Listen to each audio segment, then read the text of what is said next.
شروع اللہ کا نام لے کر جو بڑا مہربان نہایت رحم والا ہے۔ یاسین، حکمت بھرے قرآن کی قسم، تم یقیناً پیغمبروں میں سے ہو، بالکل سیدھے راستے پر۔ یہ قرآن اس ذات کی طرف سے اتارا جا رہا ہے جس کا اقتدار بھی کامل ہے، جس کی رحمت بھی کامل، تاکہ تم ان لوگوں کو خبردار کرو جن کے باپ داداؤں کو پہلے خبردار نہیں کیا گیا تھا، اس لیے وہ غفلت میں پڑے ہوئے ہیں۔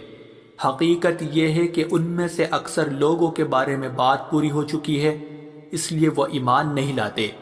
ہم نے ان کے گلوں میں توق ڈال رکھے ہیں جو ٹھوڑیوں تک پہنچے ہوئے ہیں، اور اس وجہ سے ان کے سر اوپر کو اٹھیرے گئے ہیں،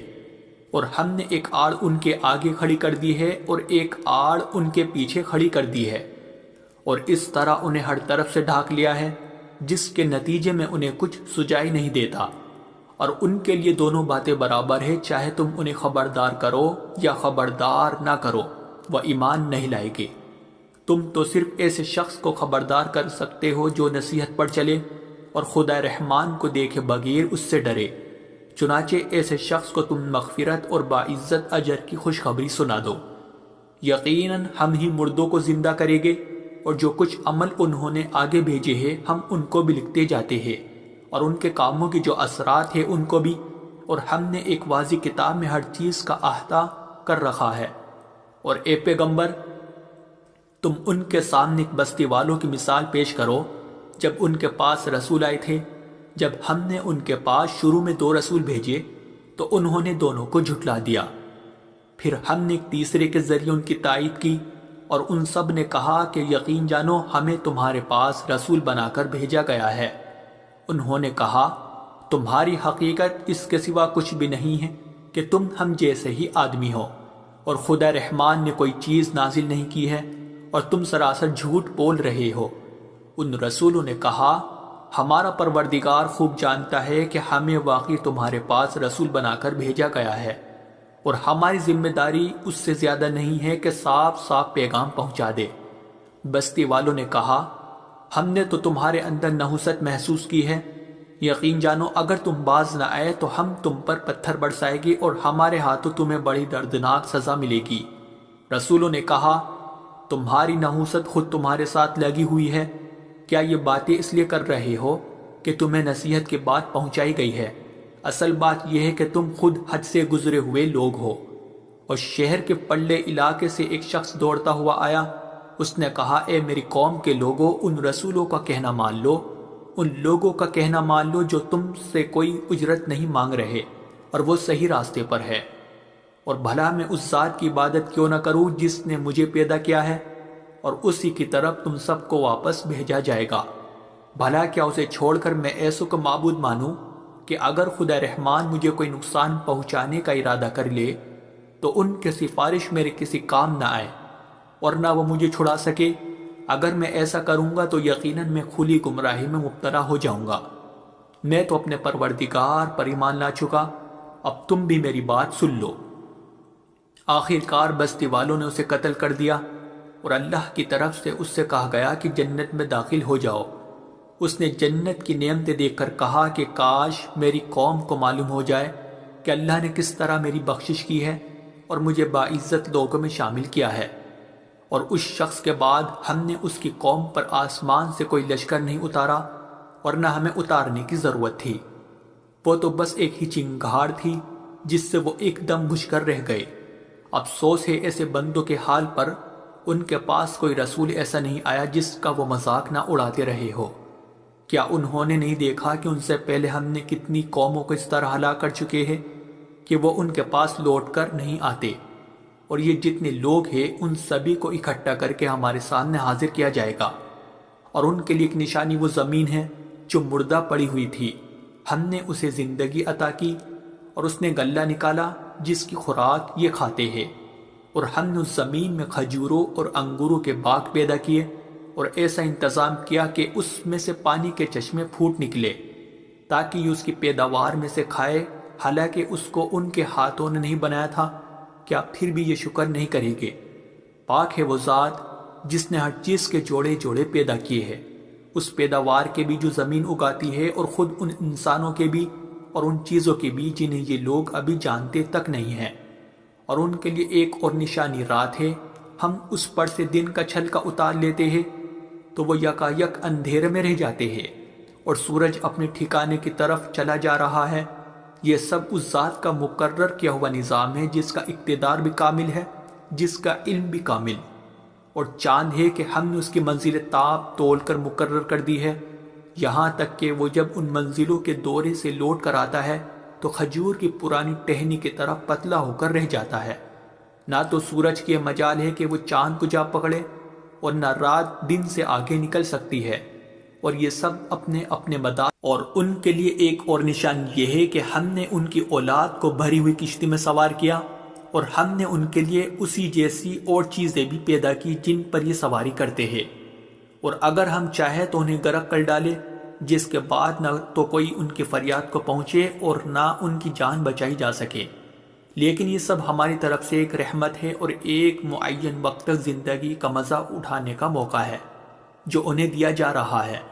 اور جب ان سے کہا جاتا ہے کہ بچو اس عذاب سے جو تمہارے سامنے ہے اور جو تمہارے مرنے کے بعد آئے گا تاکہ تم پر رحم کیا جائے، تو وہ ذرا کان نہیں دھرتے، اور ان کے پروردگار کی نشانیوں میں سے کوئی نشانی ایسی نہیں آتی جس سے وہ منہ نہ موڑ لیتے ہو۔ اور جب ان سے کہا جاتا ہے کہ اللہ نے تمہیں جو رزق دیا ہے اس میں سے غریبوں پر بھی خرچ کرو، تو یہ کافر لوگ مسلمانوں سے کہتے ہیں کہ کیا ہم ان لوگوں کو کھانا کھلائے جنہیں اگر اللہ چاہتا تو خود کھلا دیتا؟ مسلمانوں، تمہاری حقیقت اس کے سوا کچھ بھی نہیں کہ تم کھلی گمراہی میں پڑے ہوئے ہو،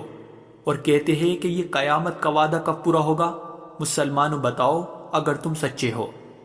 دراصل یہ لوگ بس ایک چنگاڑ کا انتظار کر رہے ہیں جو ان کی حجت بازی کے عین درمیان انہیں آ پکڑے گی، پھر نہ یہ کوئی وصیت کر سکے گے اور نہ اپنے گھر والوں کے پاس لوٹ کر جا سکے گے، اور سور پھونکا جائے گا تو یکایک اپنی قبروں سے نکل کر اپنے پروردگار کی طرف تیزی سے روانہ ہو جائے گے، کہے گے کہ ہائے ہماری کم بختی، ہمیں کس نے ہمارے مرکز سے اٹھا کھڑا کیا ہے؟ جواب ملے گا کہ یہ وہی چیز ہے جس کا خدا رحمان نے وعدہ کیا تھا اور پیغمبروں نے سچی بات کہی تھی، اور کچھ نہیں، بس ایک زور کی آواز ہوگی جس کے بعد یہ سب کے سب ہمارے سامنے حاضر کر دیے جائیں گے۔ چنانچہ اس دن کسی شخص پر کوئی ظلم نہیں ہوگا اور تمہیں کسی اور چیز کا نہیں، بلکہ انہی کاموں کا بدلہ ملے گا جو تم کیا کرتے تھے۔ جنت والے لوگ اس دن یقیناً اپنے مشغلے میں مگن ہوگے، اور وہ ان کی بیویاں گھنے سایوں میں آرام دانشتوں پر ٹیک لگائے ہوئے ہوگے۔ وہاں ان کے لیے میوے ہوگے اور انہیں ہر وہ چیز ملے گی جو وہ منگوائے گے۔ رحمت والے پروردگار کی طرف سے انہیں سلام کہا جائے گا، اور کافروں سے کہا جائے گا کہ اے مجرموں، آج تم مومنوں سے الگ ہو جاؤ۔ اے آدم کے بیٹو، کیا میں نے تمہیں یہ تاکید نہیں کر دی تھی کہ تم شیطان کی عبادت نہ کرنا، وہ تمہارا کھلا دشمن ہے، اور یہ کہ تم میری عبادت کرنا، یہی سیدھا راستہ ہے۔ اور حقیقت یہ ہے کہ شیطان نے تم میں سے ایک بڑی خلقت کو گمراہ کر ڈالا، تو کیا تم سمجھتے نہیں تھے؟ یہ ہے وہ جہنم جس سے تمہیں ڈرایا جاتا تھا، آج اس میں داخل ہو جاؤ کیونکہ تم کفر کیا کرتے تھے۔ آج کے دن ہم ان کے منہ پر مہر لگا دیں گے، اور ان کے ہاتھ ہم سے بات کریں گے، اور ان کے پاؤں گواہی دیں گے کہ وہ کیا کمائی کیا کرتے تھے۔ اور اگر ہم چاہیں تو یہی دنیا میں ان کی آنکھیں مل یا میٹ کر دیں، پھر یہ راستے کی تلاش میں بھاگے پھرے، لیکن انہیں کہاں کچھ سجا۔ اور اگر ہم چاہیں تو ان کی اپنی جگہ پر بیٹھے بیٹھے ان کی صورتیں اس طرح مسخ کر دے کہ یہ نہ آگے بڑھ سکے اور نہ پیچھے لوٹ سکے۔ اور ہم جس شخص کو لمبی عمر دیتے ہیں اسے تخلیقی اعتبار سے الٹ ہی دیتے ہیں، کیا پھر بھی انہیں عقل نہیں آتی؟ اور ہم نے اپنے ان پیغمبروں کو نہ شاعری سکھائی ہے اور نہ وہ ان کے شایان شان ہیں، یہ تو بس ایک نصیحت کی بات ہے، اور ایسا قرآن جو حقیقت کو کھول کھول کر بیان کرتا ہے تاکہ ہر اس شخص کو خبردار کرے جو زندہ ہو، اور تاکہ کفر کرنے والوں پر حجت پوری ہو جائے۔ اور کیا انہوں نے یہ نہیں دیکھا کہ ہم نے اپنے ہاتھوں کی بنائی ہوئی چیزوں میں سے ان کے لیے موشی پیدا کیے، اور یہ ان کے مالک بنے ہوئے ہیں، اور ہم نے ان موشیوں کو ان کے قابو میں دے دیا ہے، چنانچہ ان میں سے کچھ وہ ہے جو ان کی سواری بنے ہوئے ہیں،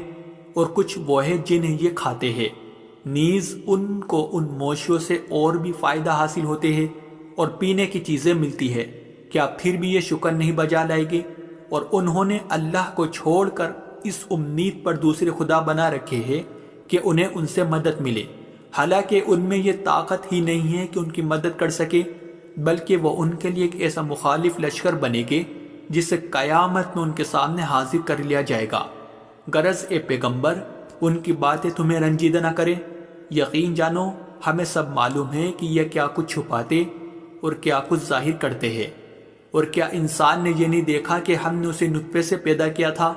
پھر اچانک وہ کھلم کھلا جھگڑا کرنے والا بن گیا۔ ہمارے بارے میں تو وہ باتیں بناتا ہے اور خود اپنی پیدائش کو بھلا بیٹھا ہے، کہتا ہے کہ ان ہڈیوں کو کون زندگی دے گا جب کہ وہ گل چکی ہوگی۔ کہہ دو کہ ان کو وہی زندگی دے گا جس نے انہیں پہلی بار پیدا کیا تھا، اور وہ پیدا کرنے کا ہر کام جانتا ہے۔ وہی ہے جس نے تمہارے لیے سرسبز درخت سے آگ پیدا کر دی ہے، پھر تم ذرا سی دیر میں اس سے سلگانے کا کام لیتے ہو۔ بھلا جس ذات نے آسمانوں اور زمین کو پیدا کیا ہے، کیا وہ اس بات پر قادر نہیں ہے کہ ان جیسوں کو دوبارہ پیدا کر سکے؟ کیوں نہیں، جبکہ وہ سب کچھ پیدا کرنے کی پوری مہرت رکھتا ہے۔ اس کا معاملہ تو یہ ہے کہ جب وہ کسی چیز کا ارادہ کر لے تو صرف اتنا کہتا ہے کہ ہو جا، بس وہ ہو جاتی ہے۔ غرض پاک ہے وہ ذات جس کے ہاتھ میں ہر چیز کی حکومت ہے، اور اسی کی طرف تم سب کو آخر کار لے جایا جائے۔